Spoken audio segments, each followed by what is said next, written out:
Look, the propaganda is real. You may not have noticed the slave master's latest form of tactics around the propaganda, but it is real. It is his latest form of mind control that he is using towards intelligent people in order to control them. You may be asking, what is propaganda? Well, as defined by Oxford Languages, propaganda is information, especially of a biased or misleading nature, used to promote or publicize a particular political cause or point of view. Now, you may find this second definition interesting as well, as it is defined as, quote, a committee of cardinals of the Roman Catholic Church responsible for foreign missions, founded in 1622 by Pope Gregory the 15th. Well, what is the latest form of propaganda that we are seeing today? It's called critical race theory. Let's explore it in this episode. Now Harriet Tubman say she freed 1,000 slaves, could have freed 1,000 more if they was aware the change was under the rugs remaining unexplained.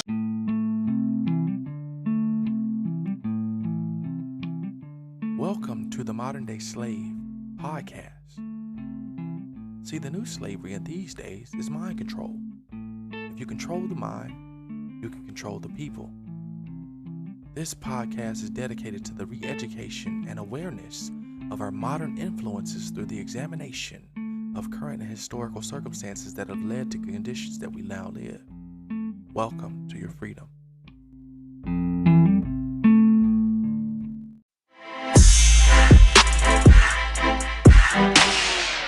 Welcome back to episode number 11 of the Modern Day Slave podcast. I'm your host, Nikia Anderson, and today we've got a jam-packed episode that is going to explore this new latest form of the slave master's control in critical race theory.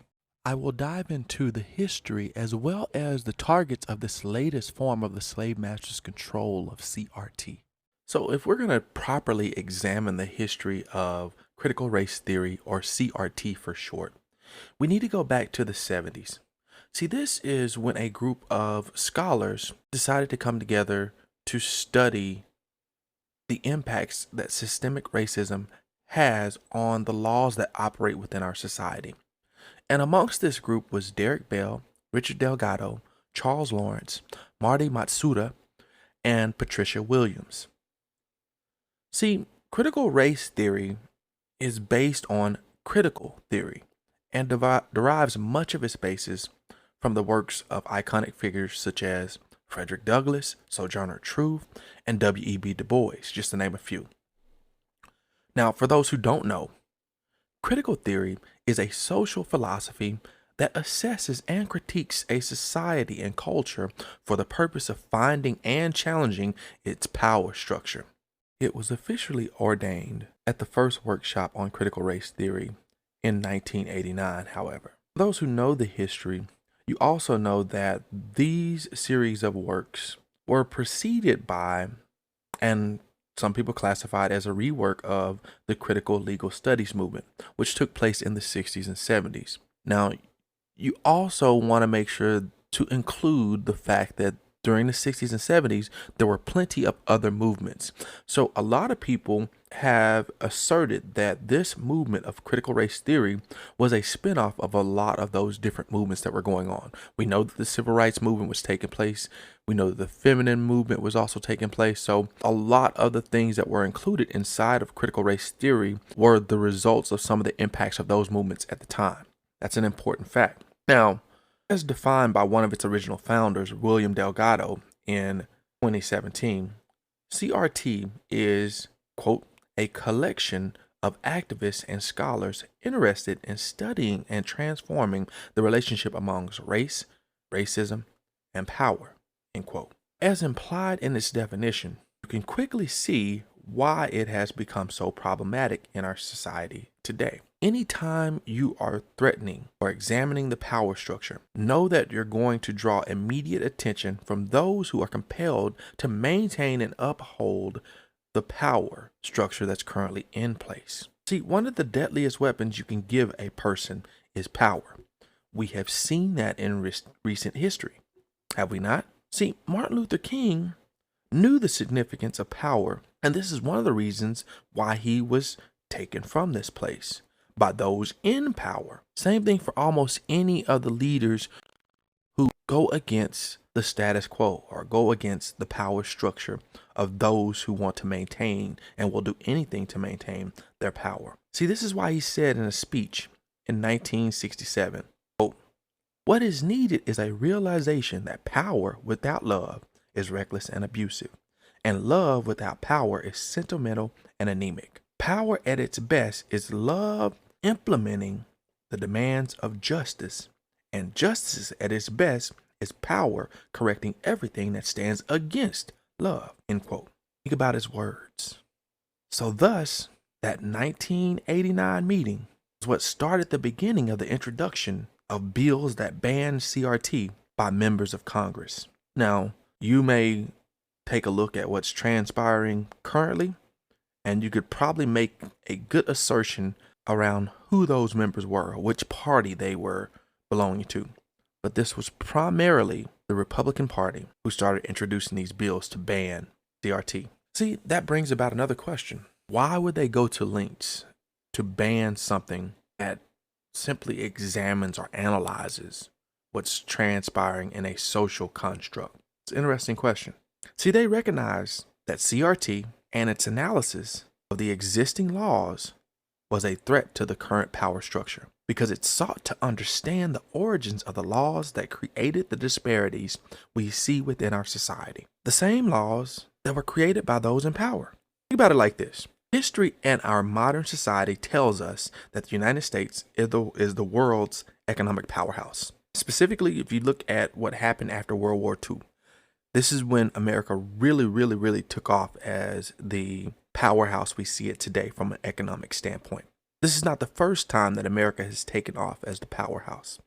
See, a few questions need to be asked in order for us to accept this as truth. First, how did America become this powerhouse? What created the economic framework for the nation? When did it become the economic powerhouse? And lastly, how has it maintained its economic power? To answer these questions, we must take a little trip down memory lane.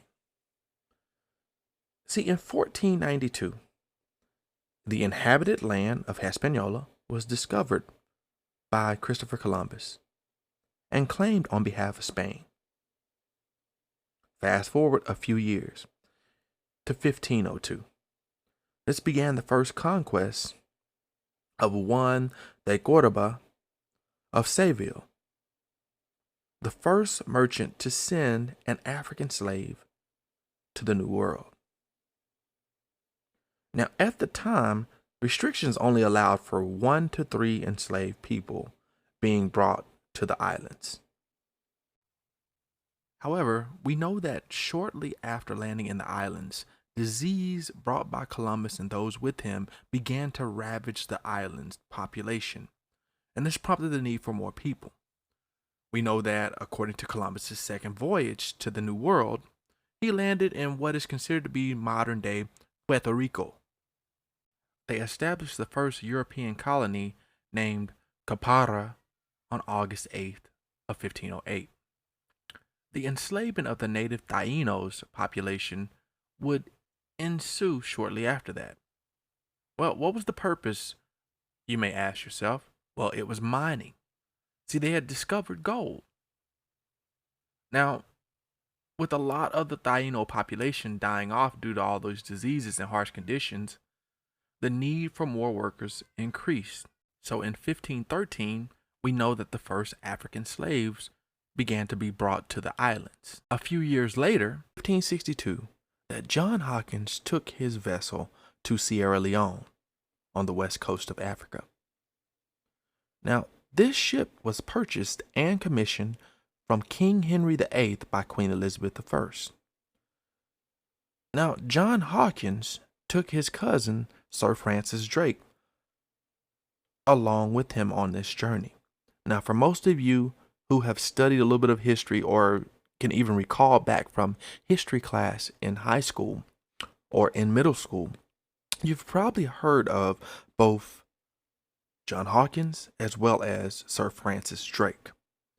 Now, both of these men were devoutly religious men, and this is probably one of the reasons why they chose the perfect name for their vessel. See, Jesus of Lubeck, or the good ship Jesus, was used to bring 300 to 400 slaves to the islands in its first voyage. Now, as mentioned earlier, this was illegal in the Spanish colonies, and although this was illegal, they traded their cargo and slaves in the island. Pretty soon, these men discovered how prosperous it was and profitable to continue their ventures. This is also what led many others to soon follow them. Now, see, these profits are also what established the English to be sanctioned at the highest level of what is now known as the transatlantic slave trade. See, Jesus would sail the seas all the way up until 1567 when it encountered the Spanish fleet off the shores of modern-day Veracruz, Mexico. Little did we know, 300,000 of which would come to the New World alone.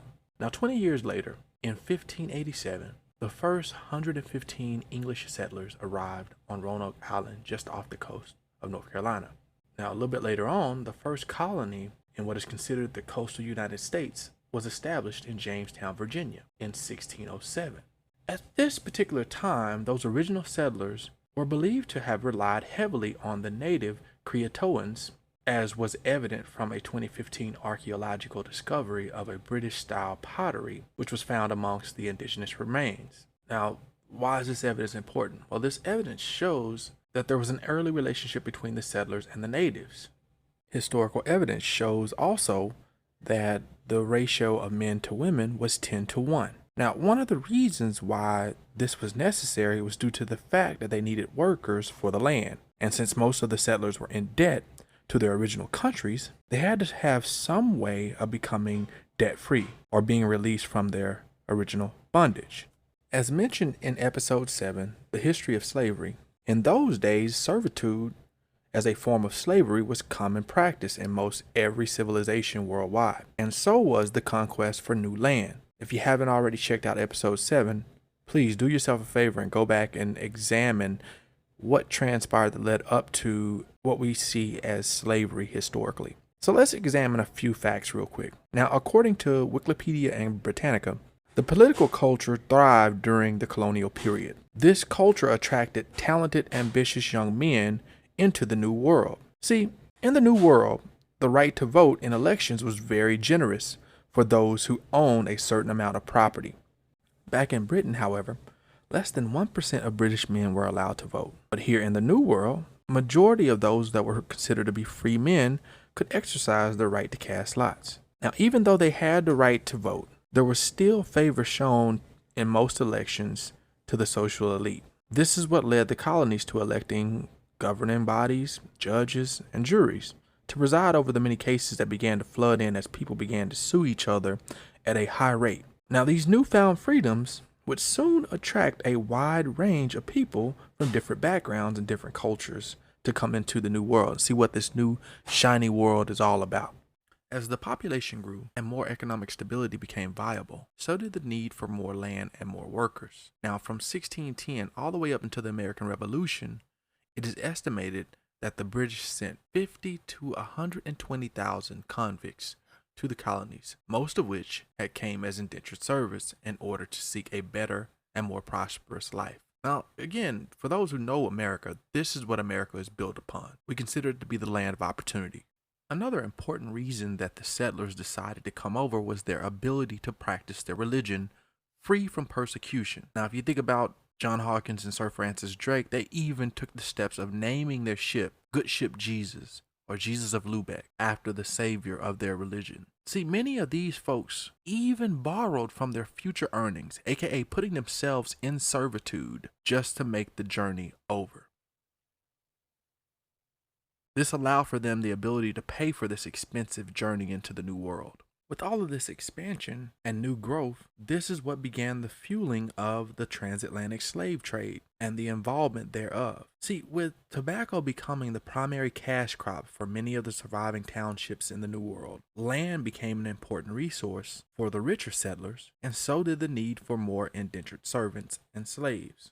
As the years went on, however, the African slaves replaced the indentured servants, considering the fact that to this point, many of the indentured servants and even some of the slaves had bought themselves out of their bondage. One of these notable characters was a man by the name of Antonio Johnson. See, he was born in 1600 and was captured in the 1620s in his home of Portuguese Angola, later to be sold in the colony of Virginia.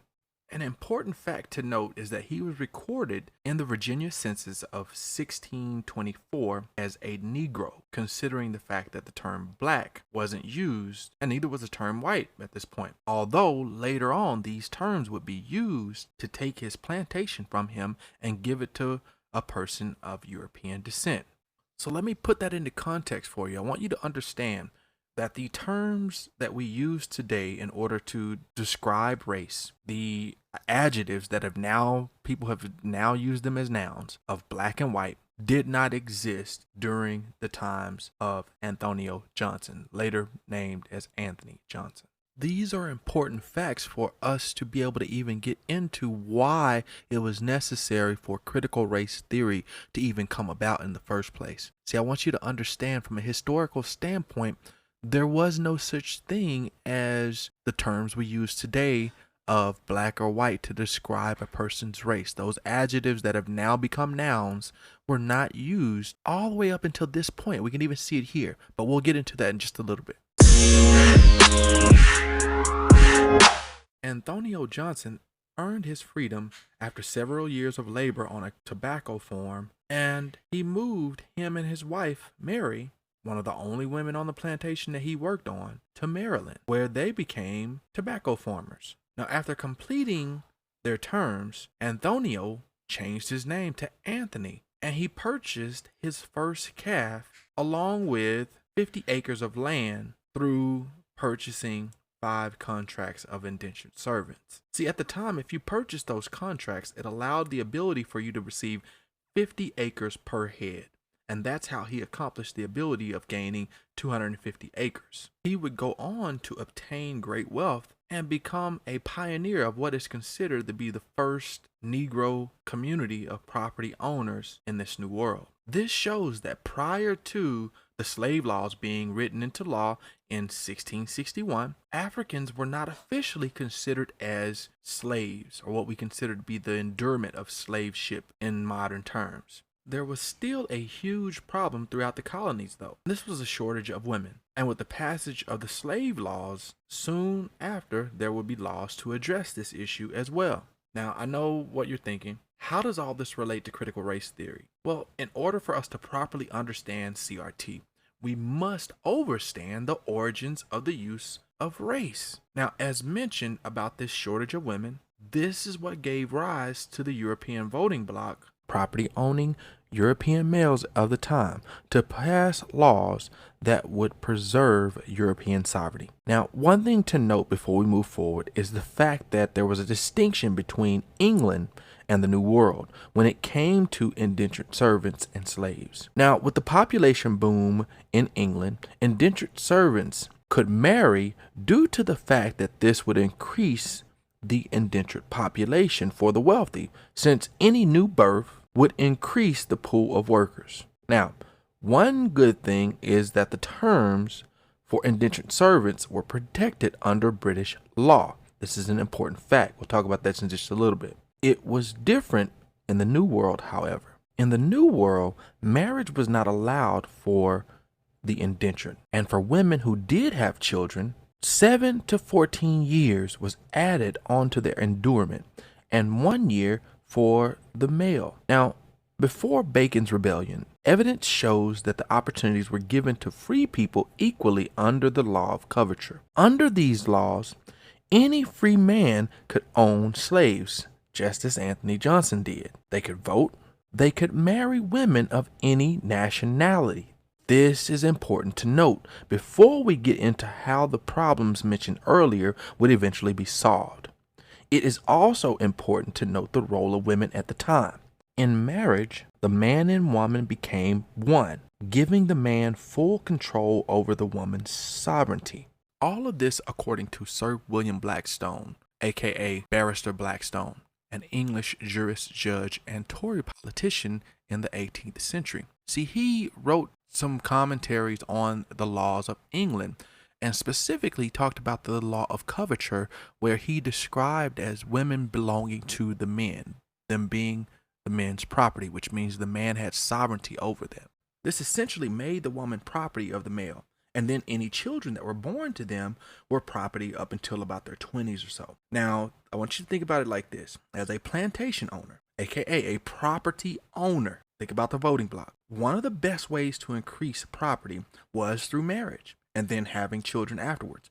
That is why you've probably heard of your grandparents or the generation prior to them having a ton of children. Go look it up from your own genealogy, look at your own tree, and see if that's the case.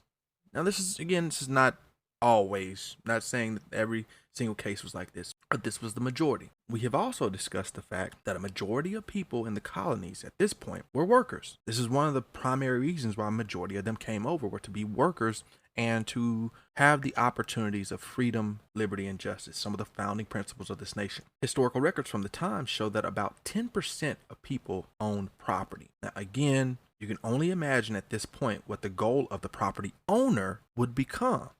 Now, up until the creation of the slave codes, slavery was a term that lasted for a lifetime. From a social construct standpoint, think about what type of society this would begin to create. Now, we know what takes place in today's world. We also know what slavery would evolve into based on historical facts. Now, with the law of coverture, there were very few early challenges to the union of a man and a woman. It's recorded that in one of the early counties, a half of the European women were married to men of African descent. But in 1664, I want you to write that year down because it's significant. That's right, 1664, Maryland passed the anti-amalgamation laws that punished, quote, British and other freeborn women who marry enslaved Negro men, end quote. The punishment resulted in the woman being enslaved for her husband's life, and any children that would be born would be enslaved up until around their 20s. Please understand that these marriages were not discouraged by the plantation owners. In fact, they encouraged them. Now, as mentioned earlier, what better way to increase your property than to use the law to do so?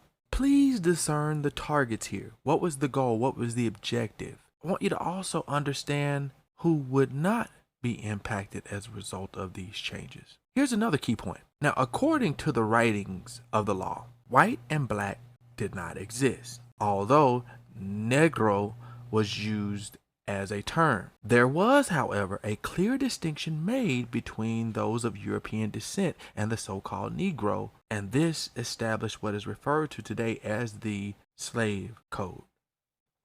This single law was said to have been the precursor to the first anti-miscegenation laws that were passed in Virginia in 1691. Well, you may be asking yourself, what is miscegenation? Well, I'm glad you asked. Miscegenation is defined by Oxford Languages as the interbreeding of people considered to be of different racial types. All right, let me be clear here. These laws were not prohibiting interracial marriages, as many people would think or believe. Anti-miscegenation laws only prohibited marriage of one specific group, the so-called white people and those of African descent, and sometimes those of other descent. This was a break from European common law as well as the law of coverture. These laws spread throughout the colonies and lasted almost 300 years. Now, Maryland even went back and rewrote the 1664 law, saying this was, quote, a disgrace, end quote, to British people. They said the British or freeborn woman must be forgetful of her status as free. So I want you to understand here the target and the tack, who was being attacked and who was not being put in a place of advantage. So they passed the law of 1681 that made it illegal for British and other so-called white women to marry a so-called Negro slave. Now, under these laws, even the landholder who encouraged the marriages, along with any religious authority that performed it, they could be subject to punishment. This law created race as we know it today. It created the term white as we know it used today. It also created a separation between the so-called white and the so-called Negro. Notice the divide that the British colonizers created through this law, which broke from English common law, and how well received this idea was by their fellow colonizers. So those terms were created right here along with the creation of a new world. Contextually, we must also appreciate the fact that antebellum court cases showed that the language of these laws prohibited both so-called white men and white women from marrying so-called Negroes. But the reality is this: plenty of white men slept with, raped, and married so-called Negro women. Cases show that they were rarely punished, though.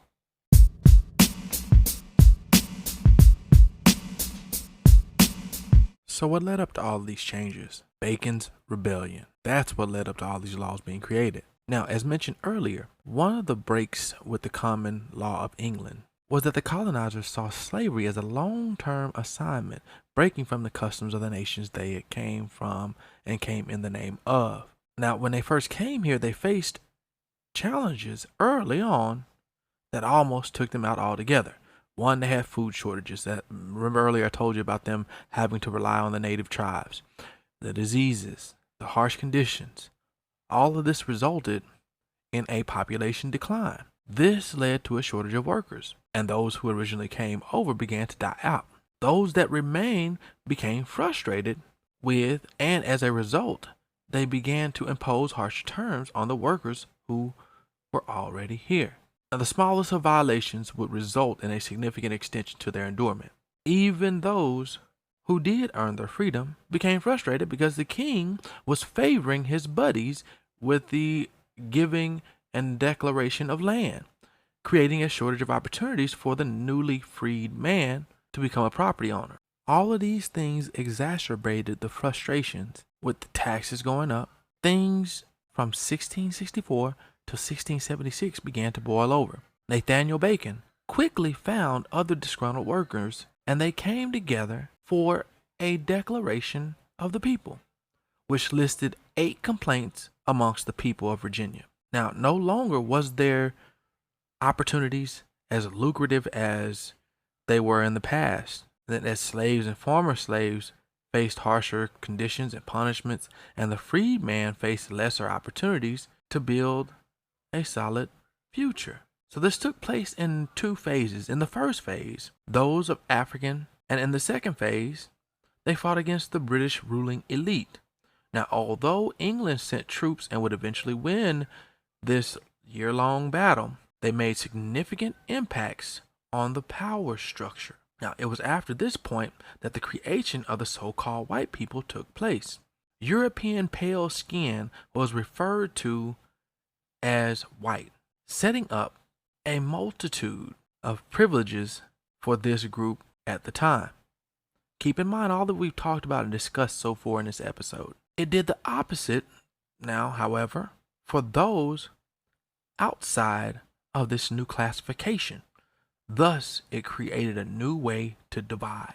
So what's the way to be able to conquer a people or conquer a nation? Divide them against themselves. So this set up that divide. Now, soon afterwards, the new laws flooded in. You have the prohibition of free so-called Negroes from holding public office. The natives and the so-called Negroes being prohibited from marrying so-called whites. The so-called whites being required to be paid goods, including guns and powder. And the free so-called Negroes being prohibited from having weapons. and then the so-called Negro being prevented from testifying against so-called whites. Just to name a few. Now, remember, prior to Bacon's Rebellion, place of origin was used to refer to people, not the new label, place of origin. So the European or the African's descent. Those were the labels used prior to Bacon's Rebellion. Now, do we have to wonder why majority of the weapons in America are held by the European descendants? Brings up a very interesting question. I want you to think about that. As the scripture would say, Selah. Think about it. Marinate on it. Right? Now, keep in mind, under the law of coverture, the man had all the authority. Okay? This was prior to these new laws, this new classification being created, right? He had authority over the land, property, the woman, and the children. We talked about this, right? Now, who were these people? To better answer that question, maybe we should talk about who these people were not. If you were a woman, didn't matter what your place of origin was from, you didn't have this right. If you were an indentured servant, you didn't have these rights. If you were a slave, you didn't have these rights. So that leaves only one classification that did gain these privileges or set of advantages. And that was free, property-owning men of European descent. He had authority of land, authority of property, authority of the woman, and authority of the children. Now, all of these authorities came with the implication that the man was the protector, provider. And it was his duty to protect all things he was in authority over as a trade-off for this type of power structure. But here you have laws being created that took that from those of African descent. Essentially, this took away all authority and handed it over to the European male. Now, ironically, the principles that the original settlers came over to enjoy were the same principles that were took from any man who didn't look like them from a physical outward appearance standpoint through these laws. Go down the history line and see what happened. Think about the Mexicans, blocked from testifying against so-called whites. Chinese, blocked from testifying against so-called whites. Then they even created the term mongrels, which was used to refer to Japanese, blocked from testifying against so-called whites. And it goes on and on throughout the United States' history. That's yin yang, that's Bay Boy and Vin Rames. That's the best of both worlds, like God caused the Big Bang. Now this might drive you insane. Keep blacks all around that waist, but don't want to make us senseis. That's sin slaves. Sin slaves. When it's like, I don't want to work. Sin slaves. On ships, on waves, in waves. Okay. So look, with this new structure, with the new creation of this new system, this new way of looking at things, this created the power mechanism to bridge the gap between the social elite, aka land and property owning Europeans, and the working class poor European. See, under this new thing, this new concept of race, as defined by the adjectives created to describe one's outward appearance, they're now being turned into nouns used to associate a person with advantages or disadvantages depending on which side of these laws you found yourself divided into. Now, keep in mind, all of this is prior to the Boston Tea Party, the Revolutionary War, the Declaration of Independence, and the Civil War. The slave codes was code word for those of European descent and their power structure of sovereignty over non-Europeans. This new concept was then baked into our society as the new caste system. Slavery was taken from a wealth standpoint of the ladder to an identity standpoint. See, this new system made those of European descent distinct from non-Europeans and ensured that they would be superior by way of outward appearance. I want you to keep in mind, this was all prior to cotton becoming king and the immense economic standing it gave the settlers and America worldwide. See, cotton transformed America into the global economic powerhouse that it is today. This system is why you see the modern day wealth disparities amongst those of European descent, aka the European or settlers' children, and the non-European in the world today. I want you to keep this in mind as well. How did cotton become king? I want you to also consider that it's the same reason lighter, more fair complected, or fair skinned was looked at as beautiful, and then more dark skin was viewed as unattractive. And this is all up until recent years. Now, all that said, that brings us up to modern day times. See, up until recently, the term critical race theory remained relatively rare to be used. It wasn't until recently when it resurfaced in the media during the wake of the social justice movements that we've seen that swept the nation and the world. Leaders quickly took action in suppressing its teachings. In September of 2020, the 22nd to be precise, an executive order banning CRT training by the federal contractors was put in place.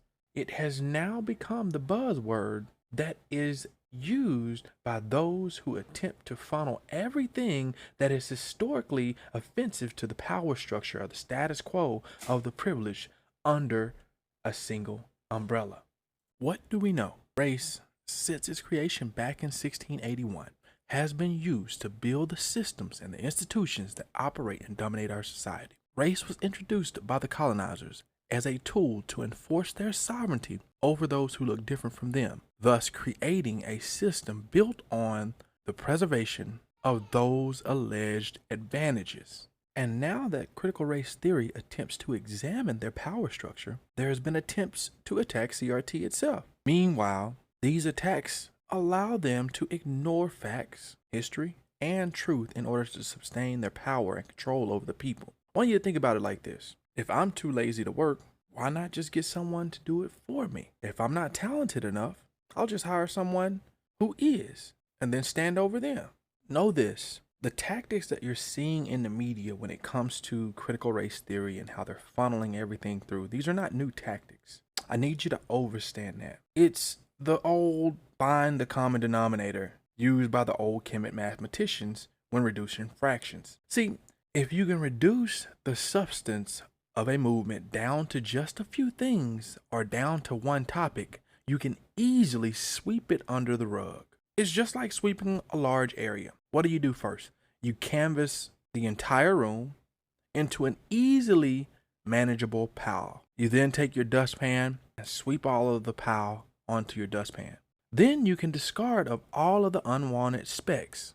Now, this process, however, doesn't account for the logs that produce the specks in the first place. Again, send me an email at themoderndayslavepodcast@gmail.com and let me know what you find. If there's any disputes in my information, let me know. Look it up, as I always encourage you to do. Because see, it's important that you understand how to do the research yourself and examine these things that are being said, as opposed to just taking my words and my research as your own. Look it up. That's my encouragement to you. Thus, the terms black and white were created by mankind in a vacuum of time, just like mankind was created in the womb of a woman. From her, mankind originates out of unity. So why use such divisive terms to describe mankind when we are far more than that? Let me drop one more fact on you to help you to understand how deep these tactics go. From 1790 all the way up until 1952, at its first constitutional conventions in New York, you had to be so-called white in order to become a naturalized citizen of this nation. And if a woman married a non-white, as we have laid out in this episode, they would lose their citizenship as well. Now, for those who refuse to examine any other research, or even the true meaning of what critical race theory is, it has become a tool that they use to discount their critics in order to maintain the state of affairs. Here's what we must do. We have a duty. We must discern who is the target of this propaganda in order to overcome their agenda. But I want you to understand this. Time has caught up with the mischief maker in the land. William Cullen Bryant said it best when he said, "Truth crushed to earth shall rise again, and standing behind the dim unknowns was God standeth in the shadows watching." See, they have ravaged, pillaged, murdered, raped, stolen, robbed, and caused all kind of mischief in this world. Yet you have shown your resilience and shone your light upon the whole world. And once you figure out who you are, the European mindset to define you, you will return back to the way of unity. And surely the blessings that have been promised to you will bring you back to your united state of being. I'm gonna set this place on fire, burn it down entirely. Say Babylon, for your time has expired. Brimstone, thunder and lightning. I'm gonna set this place on fire, burn it down entirely. Say Babylon, for your time has expired. Brimstone, thunder and lightning.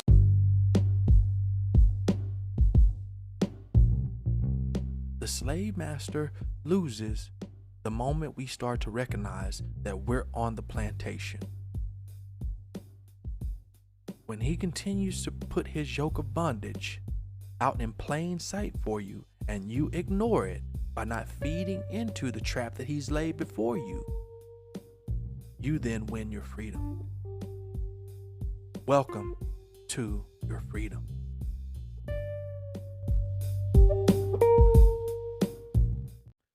Thank you for tuning in to another episode of the Modern Day Slave Podcast, where we expose the stumbling block that was placed by the slave master in order to keep the modern day slave under their yoke of bondage.